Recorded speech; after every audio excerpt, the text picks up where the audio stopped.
let's say there's some file that you want to have available in every one of your projects. That's one of the ways that we'll use the library. This is available in every project that I'm working on. So one of the things we can do is, if we have something in our media bin, maybe it's our company's logo, or maybe it's some animation or some video or an introductory video like that we'll call a bumper. That thing you want to have available in every video that you work on. You may not use it in every video, but you want it to be available. In that case, we want to put it in the library.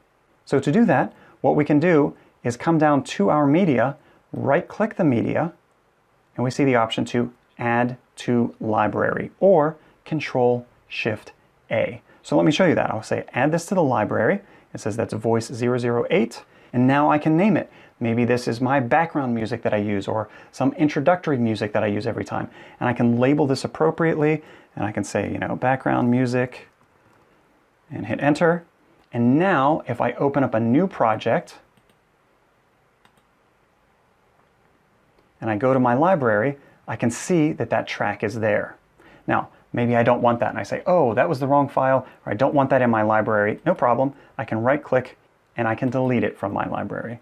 And it says, all right, well, this might cause other projects to have a problem. If you've used this background music in other projects, they're going to look for it in the library, and if they can't find it, it'll be missing, and you'll have to point Camtasia back to wherever that file is. I say, well, that's all right. I know I'm going to go ahead and delete it. I'm not using this anywhere else. Another thing you can do to add content to the library is, maybe rather than just one track, you want to add a lot of tracks. So I can grab my playhead here and drag it to a certain section, and then I can use these green and red handles to grab a section of this video. So let's say this is the portion I want to add to the library. I can do that too. So I've highlighted that section from this starting point to this ending point, and I can right-click inside there, and I can say Add Timeline Selection to the library.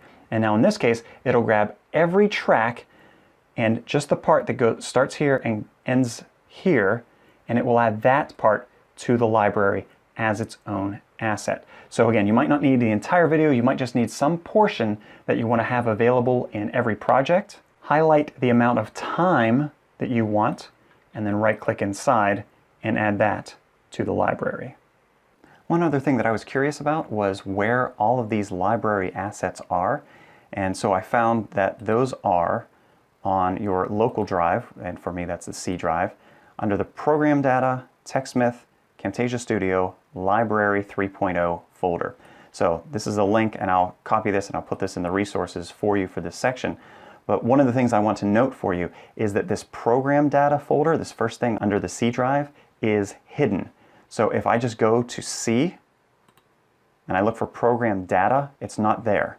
So what I had to do is I had to go up here and I had to type it.